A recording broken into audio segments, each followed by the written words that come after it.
situación es que en Marinaleda, que es un pueblo de jornaleros, un jornalero es un trabajador del campo que no tiene tierra, pero que trabaja la tierra de otro, que en este caso es la tierra del terrateniente.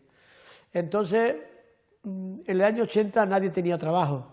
Se trabajaba un mes la recogida de la aceituna y el resto se estaba parado. Se vivía de la emigración y de unas pequeñas limosnas que daban los gobiernos. Entonces nosotros decimos que la única forma de acabar con el paro era conseguir tierra. 1980. Marinaleda es una tierra sin esperanza. El paro roza el 100%. Tras el nombramiento de Juan Manuel Sánchez Gordillo como alcalde, se decide en asamblea dejar de comer para exigir trabajo. Una huelga de hambre para luchar contra el hambre. Se inicia así una batalla por la tierra, el agua, el trabajo y sobre todo, la dignidad. Marinaleda es una pequeña localidad de 2.700 habitantes cerca de Sevilla, la capital de Andalucía. Es tierra de campesinos, tierra que durante años fue de duro trabajo y de escasez. Su situación hoy es radicalmente distinta. Una larga y tenaz lucha ha cambiado sus condiciones de vida. En un país con un paro endémico hay pleno empleo. El ayuntamiento ofrece muchos servicios al ciudadano con bajos impuestos. Dispone de televisión local, aula de cultura, biblioteca, guardería, instalaciones deportivas y de esparcimiento muy variadas. Disfruta de infraestructuras que no tienen pueblos de un tamaño mucho mayor. ¿Qué ha ocurrido en Marinaleda? ¿Por qué es un caso tan singular?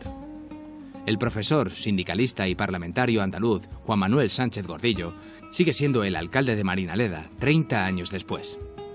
Nosotros pensamos que la tierra tiene que ser de la comunidad que la habita y la trabaja. La tierra no es de nadie, como el aire y como el agua, es un don de la naturaleza y por tanto tiene que tener el uso aquella gente que habita en la tierra y que trabaja en la tierra. Igual pensamos de los recursos naturales, agua, semillas, y que realmente desde el concepto que nosotros tenemos de un nuevo modelo de agricultura donde el alimento sea un derecho y no un negocio, la tierra, el agua y las semillas tienen que ser de las comunidades que trabajan esa tierra y además deben controlar la comercialización de los productos que están hoy básicamente en manos de las multinacionales y crear industria de la agricultura, es decir, que el producto se transforme de materia prima en producto manufacturado y que llegue al consumidor. Esa tierra anhelada se llama El Humoso. Es una parte de las 17.000 hectáreas propiedad del Duque del Infantado, que fueron expropiadas y entregadas al pueblo. Es además un símbolo. Fue el escenario de las luchas campesinas en los años 80 y 90.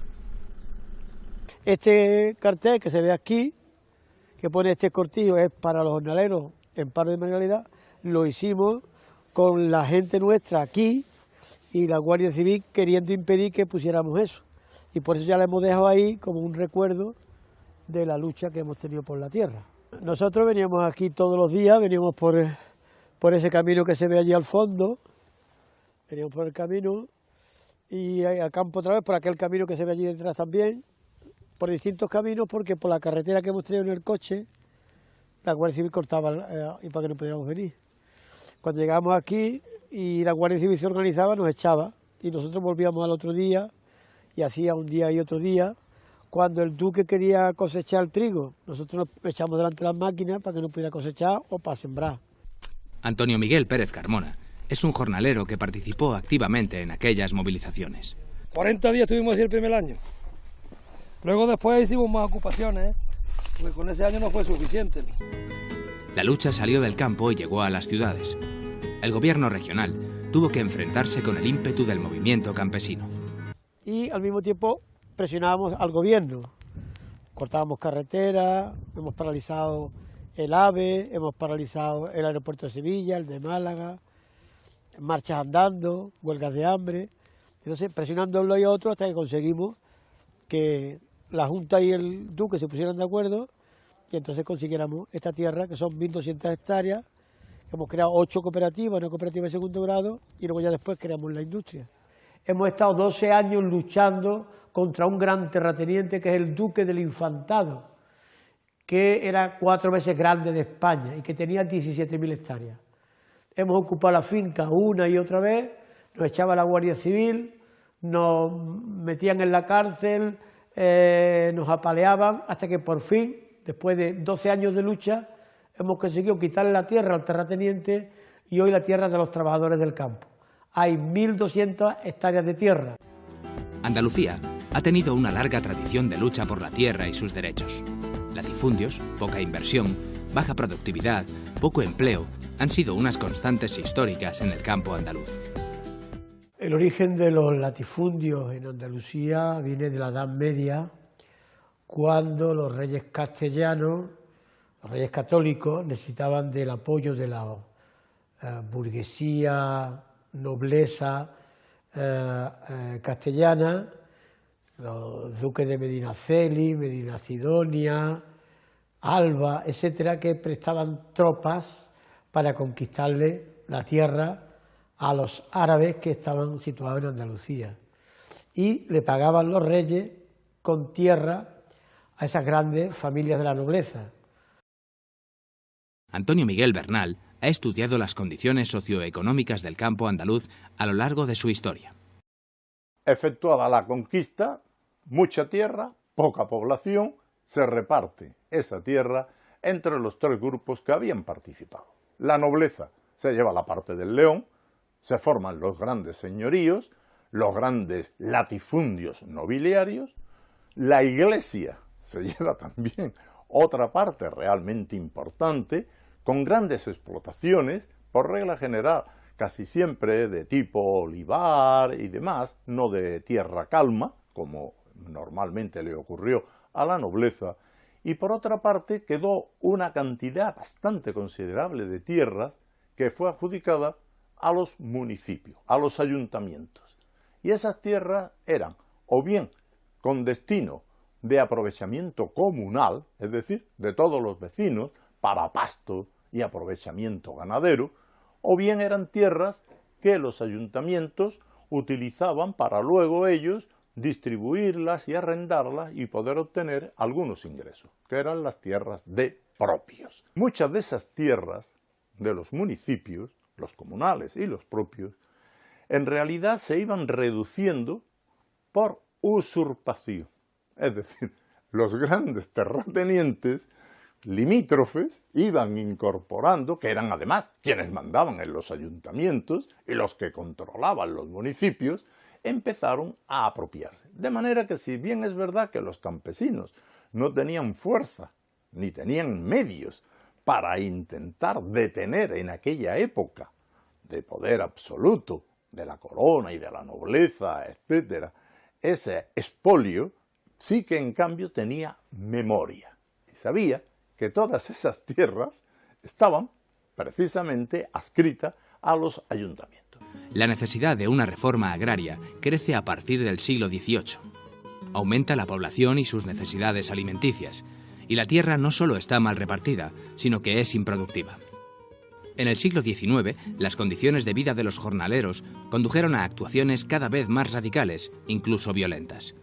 Los jornaleros en Andalucía pueden llegar hacia 1860, 1870, alrededor del 70 o del 80% de la población activa.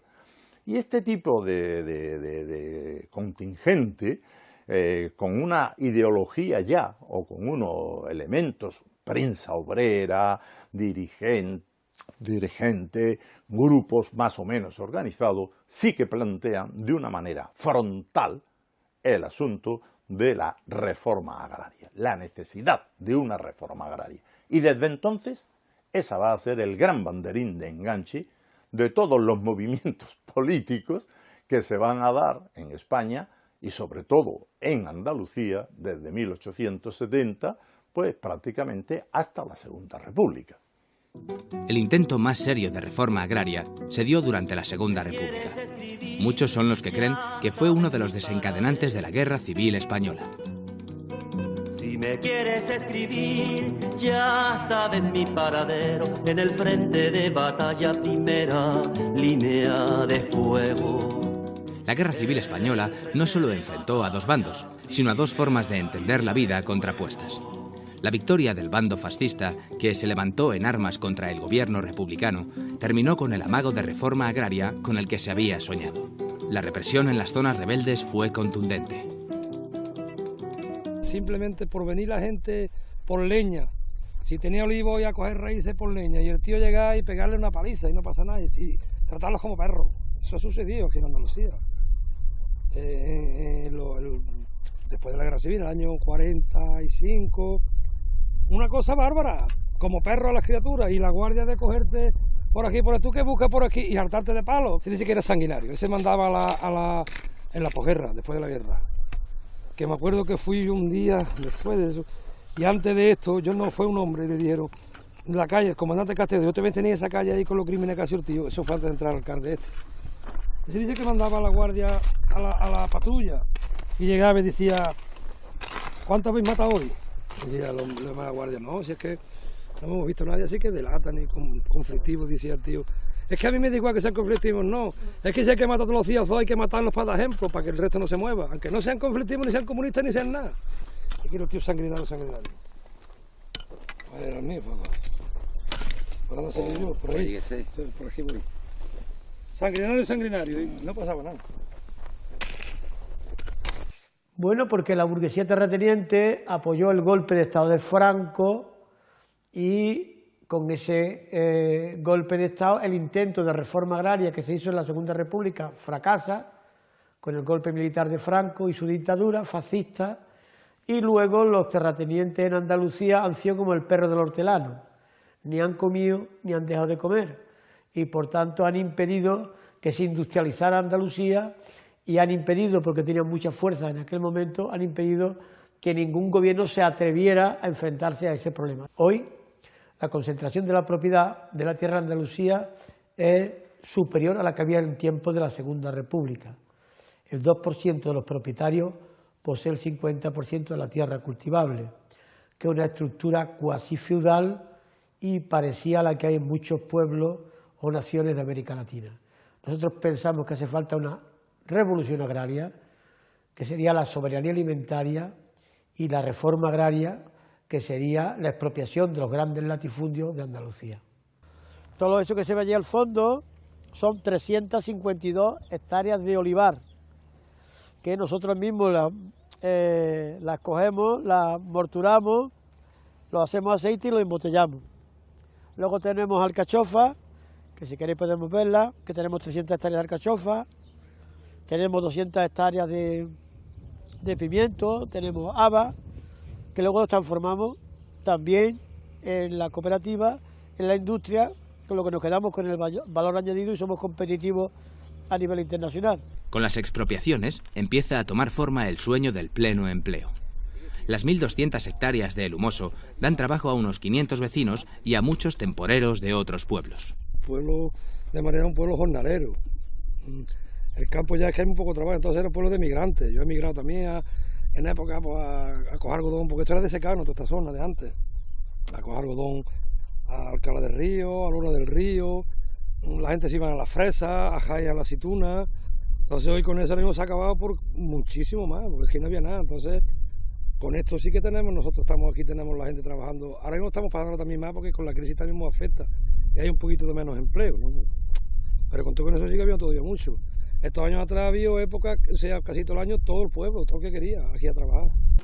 Pero la estabilidad en el empleo es incompatible con la temporalidad de las cosechas. Había que buscar fórmulas imaginativas para asegurar el trabajo todo el año. Hemos visto que con la tierra no era bastante para crear empleo y hemos creado industria de transformación de los productos agrarios, industria del pimiento, de la alcachofa, de la haba, del aceite, de la aceituna.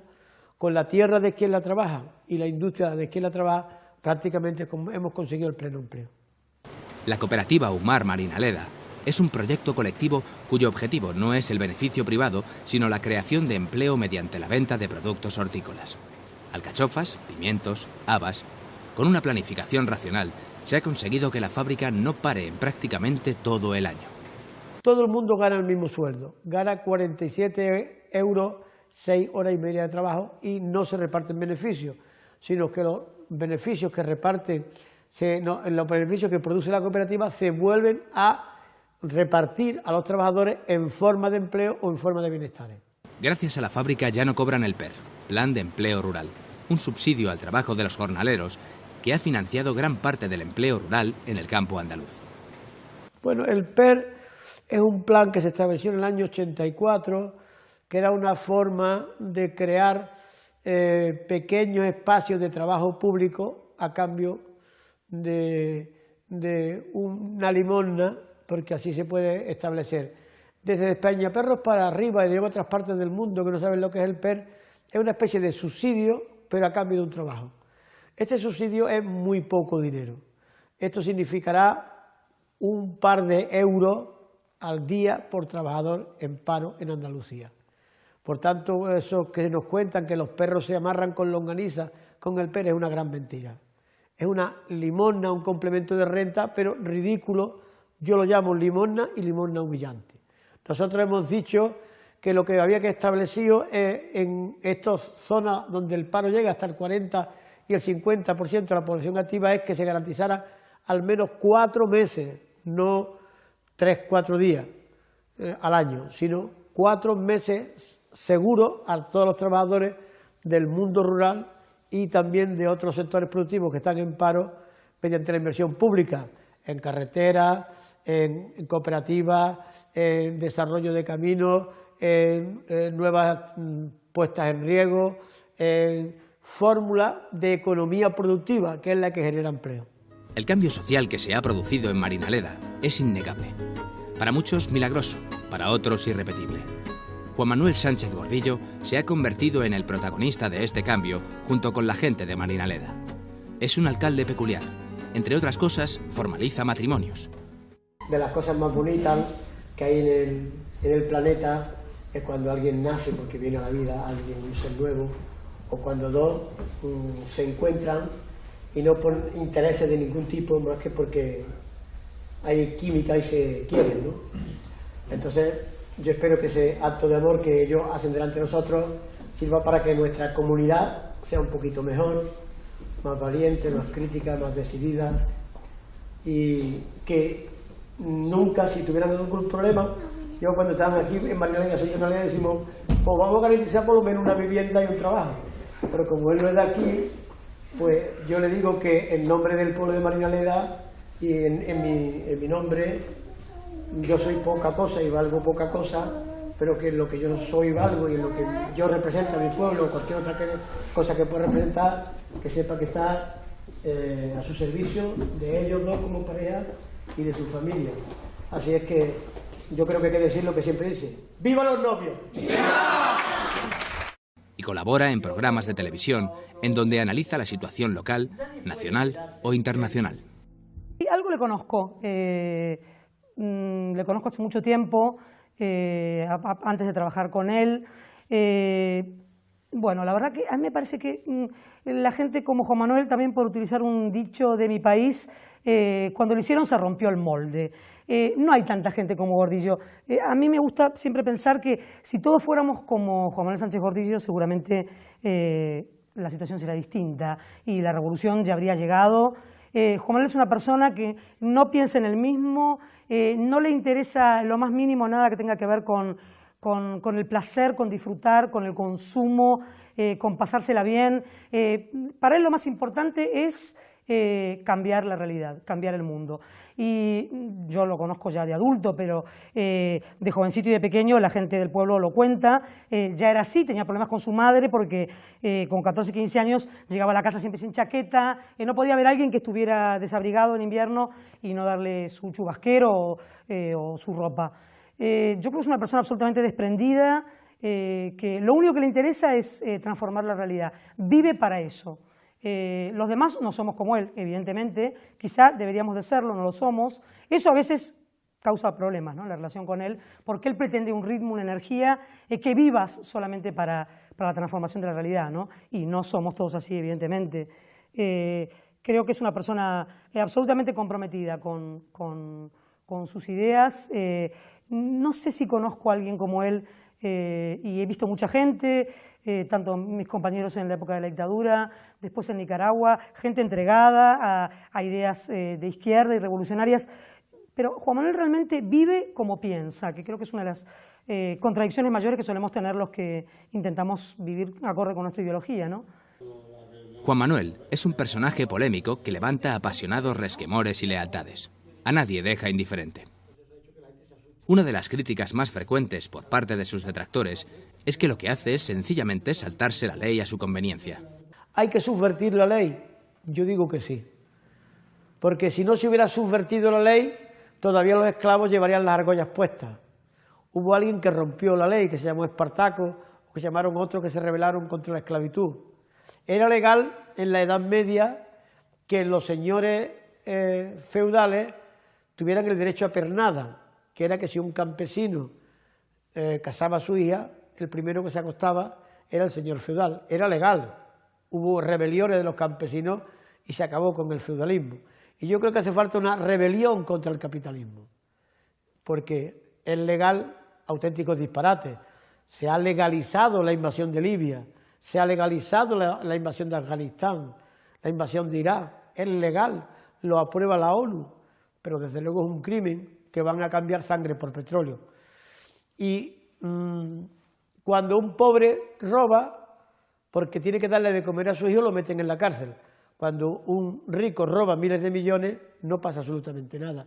Por tanto, nosotros estamos frente a la ley que establecen los poderosos. Ahora hay una dictadura, la dictadura del capitalismo, la dictadura del mercado. Hay que rebelarse frente a esa dictadura. ¿Por qué para salir de la crisis es legal que recorten derechos de los trabajadores? ¿Por qué se establece que la jubilación sea a los 67 años y no a los 60? ¿Por qué es legal? Porque le conviene al poderoso. Yo creo que los pobres tenemos que rebelarnos frente a la ley. Era legal que el señor duque del Infantado tuviera 17.000 hectáreas. Hemos roto la ley para conseguir que la tierra sea de quien la trabaja. Por tanto, yo creo, invito desde aquí a cualquier persona que nos esté oyendo en cualquier parte del mundo, que la única legalidad es la justicia. Y la justicia significa que todo el mundo tenga para comer todos los días, tenga un trabajo, tenga una vivienda y sus hijos puedan estudiar y tengan derechos médicos, porque universalmente un ser humano, por el hecho de serlo, debe tener cubiertas esas necesidades. Bueno, chicos, en grupo, los que ya sabéis, los que tenéis que coger carrilla, quitamos hierba y el resto a nuestra tarea de coger habas, zanahorias, así que venga, vamos a recoger los productos de la huerta.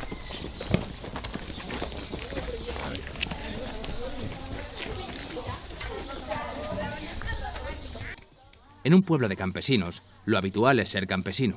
Esto es lo que les va a ocurrir a la mayoría de estos niños.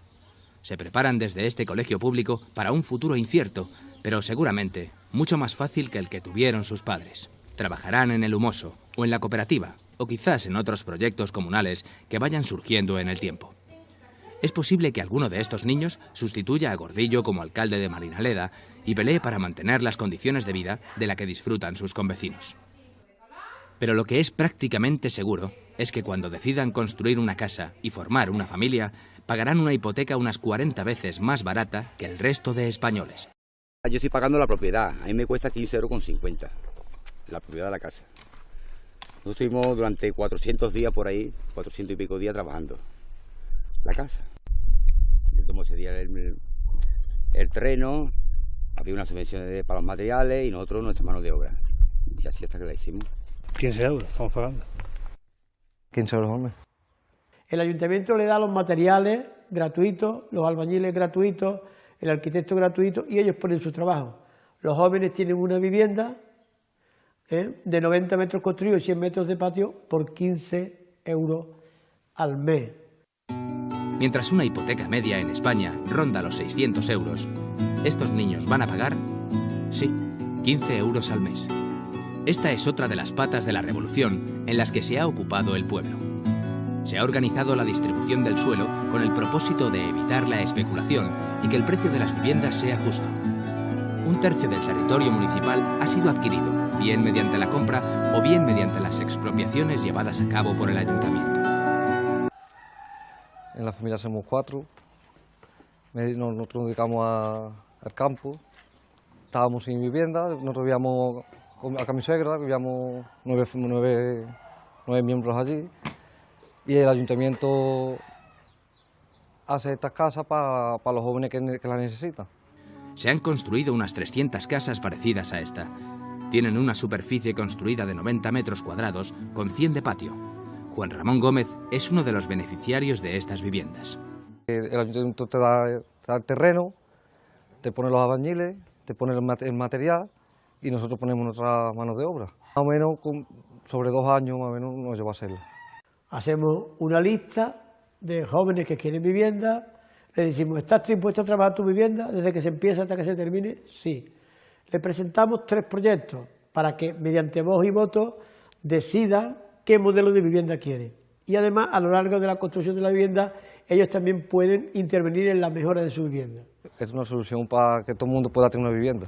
Yo creo que esa es la gran diferencia y la gran conquista social, además de que se le garantice el derecho a la vivienda, que lo dice el artículo 25 de la Declaración de Derechos Humanos. Pues ese artículo 25 en Marinaleda es realidad. El pleno empleo y el derecho a la vivienda son 2 de los 3 ejes de la actuación de Juan Manuel Gordillo en Marinaleda. El tercero es su proyecto asambleario. Desde los años 80, los proyectos fundamentales del pueblo se discuten y se deciden en asambleas entre los vecinos. Todo se decide en asamblea. Los presupuestos son participados. Vamos barrio a barrio para que la gente decida en qué se gastan los dineros. Y entonces eso se decide mediante voz y voto de todos los vecinos. Esos son los retos que nos hemos marcado y los retos que queremos en el futuro será extender este proyecto a otras partes de Andalucía o del mundo y hacer que haya un mundo donde los derechos humanos se pongan de pie en la vida concreta de las personas concretas. Los habitantes de Marinaleda están acostumbrados al esfuerzo colectivo. Los largos años de lucha han creado un sentimiento de unidad y solidaridad entre ellos. Es algo que llama la atención a cualquier visitante. Como llama la atención el hecho de que no haya policía municipal. También es sorprendente las numerosas instalaciones deportivas de las que disfrutan los marinaleños. Campo de fútbol, polideportivo, gimnasio, piscina, pistas de tenis y de pádel, instalaciones al aire libre. Definitivamente, el pueblo es muy diferente al que era hace 30 años. Le preguntamos a Sánchez Gordillo por el eslogan que destaca el escudo de Marinaleda. Una utopía hacia la paz. ¿Aún es posible? Yo creo que la utopía no son más que aquellos sueños los más nobles que tienen las personas y los pueblos que mediante la lucha se puede convertir en realidad. El sueño de la igualdad, que yo creo que es un sueño de que el hombre está sobre la tierra, porque las riquezas que hay en el mundo y los recursos tendrían que estar al servicio del conjunto de la humanidad y no que unos cuantos se enriquezcan y los demás se manden al hambre. El sistema no permite la diferencia, ni personal ni colectiva. Y cuando una persona es diferente y no lo controlan, lo criminalizan. Sea una persona, sea un colectivo, una organización o sea un país. Bueno, nos llamaban ilusos, románticos, utópicos, que es aquella lucha que emprendíamos por la tierra no la íbamos a conseguir nunca, sin embargo aquel sueño se ha convertido en realidad. Yo creo que la capacidad revolucionaria que tiene un pueblo, si está decidido, si tiene las ideas claras y si es constante en su lucha, es imparable. Por tanto, yo creo que aquí se ha dado un hecho revolucionario que es convertir el viejo sueño de la historia del movimiento obrero en realidad. De América Latina yo diría que hay una esperanza en Venezuela, hay una esperanza en Bolivia, hay una esperanza en el Ecuador, hay una esperanza, y que ojalá que esa esperanza se desarrolle por toda América Latina. Y hay también una cierta esperanza en algunos pueblos del mundo árabe. Y ojalá que esa esperanza también nazca en Europa. La esperanza de que los pueblos sean los que realmente decidan, de que el poder político se imponga al poder económico. Y que tenemos que levantar el puño de la utopía, el puño de la esperanza, para que se acabe el hambre en el mundo, se acabe la guerra en el mundo y que haya un mundo de solidaridad.